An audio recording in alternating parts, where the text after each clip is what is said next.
सदीक जान अपनी बड़ी खबर के साथ मौजूद है। सदीक, आज की बड़ी खबर? आज की सबसे बड़ी खबर तो वो है जो इस पे पूरे पाकिस्तान की और पाकिस्तानियों की नज़र है कि आज बरतानिया ने नवाज शरीफ की जो वीज़ा एक्सटेंशन की दरख्वास्त थी वो मुस्तरद कर दी है। ये शरीफ ख़ानदान को बहुत बड़ा धचका लगा है। शरीफ ख़ानदान बहुत मुश्किल में नज़र आता है और इस पे गो के मैं आगे चल के आपको बताता हूँ कि हुकूमत ने फतह का ऐलान तो कर दिया है। बड़े बड़े दावे तो जरूर किए जा रहे हैं, लेकिन ये तमाम दावे अभी कबल अज़ वक्त हैं।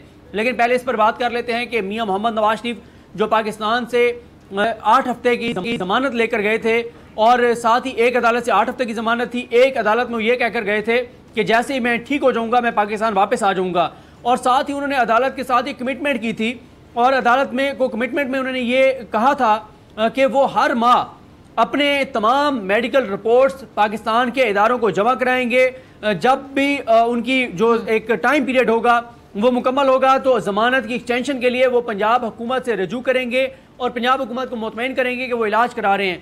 लेकिन जैसा कि आप जानती हैं कि मरियम नवाज साहिबा ने और नून लीग के अपने लोगों ने मीडिया पर आकर बरमला एतराफ़ किया कि नवाज शरीफ बीमार नहीं हैं, और ये भी कहा गया कि नवाज शरीफ इसलिए पाकिस्तान नहीं आ रहे कि उन्हें इंसाफ की तवक्को नहीं है, और इस वक्त इमरान खान की हुकूमत है तो इसलिए नवाज शरीफ पाकिस्तान वापस नहीं आ रहे। यानी ये एतराफ़ था वाज़े तौर पर कि नवाज शरीफ बीमार नहीं है।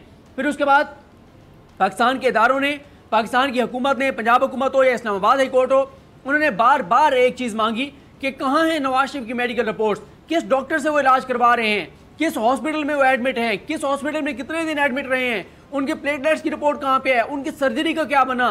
1.5 साल पहले, तकरीबन 1.5 साल पहले ये कहा गया था कि उनकी फौरी तौर पर सर्जरी होनी है, और फिर कहा गया कोविड की वजह से नहीं हो रही, फिर कहा गया डॉक्टर छुट्टी पे है। इतने झूठ बोले गए, लेकिन आज तक वो सर्जरी नहीं हो सकी। और ये वही सर्जरी है कि जब मियां मोहम्मद नवाज शरीफ पाकिस्तान से बाहर जाना चाहते थे तो उस वक्त ये कहा गया था कि अगर नवाज शरीफ को 24 से 48 घंटों और 72 घंटों के अंदर अंदर लंदन के किसी ऐसे हॉस्पिटल में ना दाखिल कराया गया जहां उनकी तमाम छोटी बड़ी बीमारियों का एक छत्र इलाज हो, तो खुदा न खास्ता कोई भी मिसहैप हो सकता है। बल्कि नून लीग के लोगों ने ऑफ द रिकॉर्ड मीडिया को यह कहना शुरू कर दिया था कि खुदा न खास्ता कोई बुरी खबर जो है मियां साहब के हवाले से आने वाली है, लेकिन बाद में पता चला कि वो सब झूठ था, वो सब फ्रॉड था, वो सब धोखा था, और इस्तेमाल किया गया इस सारे एक सिनेरियो क्रिएट करके। मीडिया के बहुत से लोग इस्तेमाल हुए ये सारी हाइप क्रिएट करने में, और नवाज शरीफ बाहर चले गए। पाकिस्तान के इदारों ने पासपोर्ट उनका पहले कैंसिल कर दिया था, वीज़ा एक्सटेंशन की दरख्वास्त उनकी मुस्तरद हो गई है। हुकूमत की जानिब से अब ये दावे किए जा रहे हैं, ऐलानात किए जा रहे हैं, फतह का ऐलान कर दिया गया है कि नवाज शरीफ चंद रोज़ में पाकिस्तान वापस आ जाएंगे। लेकिन डॉक्टर साहबा अभी ये कहने कबल अज़ वक्त है। उसकी रीज़न ये है कि उनके पास रेमेडीज़ मौजूद हैं और नवाज शरीफ असाइलम भी ले सकते हैं। नवाज शरीफ कुछ भी करके किसी भी तरह से जो है वो मामलात इदारों के साथ, वहाँ की इस्टेब्लिशमेंट के साथ, जो इंटरनेशनल कुव्वत हैं उनके साथ कोई भी उनकी मदद मांग कर कोई ना कोई नवाज शरीफ जो है वो वहाँ पे रिलीफ हासिल कर सकते हैं। लिहाजा ये बड़ी खबर ज़रूर है, ये बड़ी डेवलपमेंट ज़रूर है। शरीफ ख़ानदान के ऊपर बिजलियाँ ज़रूर गिर गई हैं, शरीफ ख़ानदान के लिए परेशानी जो है वो बढ़ गई है, और वो जो नदीम अफजल चंद साहब ने कहा था कि मुख्तियार गल बढ़ गई है, बात बढ़ ज़रूर गई है, परेशानी बहुत बढ़ गई है। लेकिन अभी फतह का ऐलान हुकूमत की जानिब से करना मेरा ख्याल है ये बहुत जल्दी है। अभी इंतज़ार करना होगा कि नवाज शरीफ जब अपील करते हैं तो उनकी अपील का क्या फ़ैसला आता है, और उसके बाद ये तमाम चीज़ें डिस्कस होंगी। क्या वो असाइलम के लिए अप्लाई कर देंगे, क्या उनके बेटे जो है वो कोई इस तरह का वहाँ पे अपील कर सकते हैं कि ये हमारे वालिद हैं, ये बीमार हैं और ये पाकिस्तान वापस नहीं जा सकते, या कुछ और वो कुव्वतों से मदद मांग लें। तो अभी उनके पास ऑप्शंस हैं, क्योंकि आप जानती हैं कि इमरान खान साहब ने एक तकरीर में ये कहा था कि कई दहाइयों से एक दहशतगर्द जो है वो लंदन में बैठा हुआ है, यूके में बैठा हुआ है। अल्ताफ हुसैन की तरफ उन्होंने इशारा किया था, उन्होंने कहा था कि वो हमारे हवाले नहीं कर रहे, जब वो बात कर रहे थे कि अगर हम क्या वहाँ पे हम ड्रोन मार सकते हैं, उस दहशतगर्द को हम मार सकते हैं। तो जब आप देखें कि अल्ताफ हुसैन के हवाले से भी पाकिस्तान ने बहुत सारी चीज़ें दी थी, पाकिस्तान ने बहुत कोशिशें की थी, लेकिन आज तक उसको पाकिस्तान के हवाले नहीं किया गया। तो इसी तरह से मियां नवाज शरीफ की भी पाकिस्तान हवालगी यहाँ या वहाँ से उनको निकालना इतना आसान नहीं है। लेकिन अगर ये इमरान खान साहब के दौर में और अगले चंद दिनों में, चंद हफ्तों में, चंद माह में हो जाता है तो ये पाकिस्तानी सियासत को हिला कर रख देगा।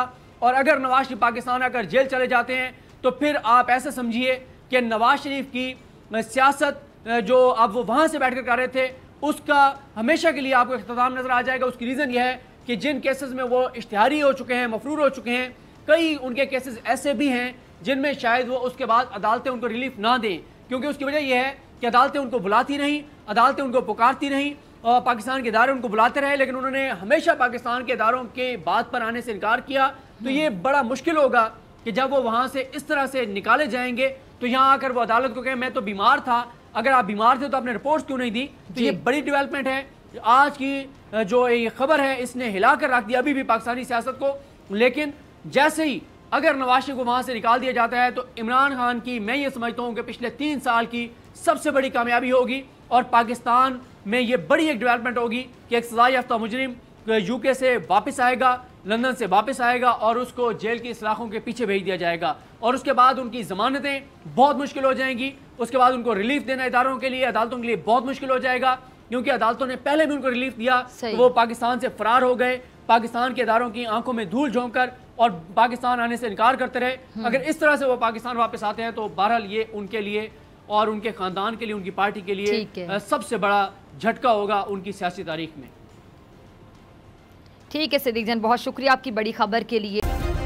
सब्सक्राइब करें और बेल दबाएं ताकि कोई खबर रह न जाए।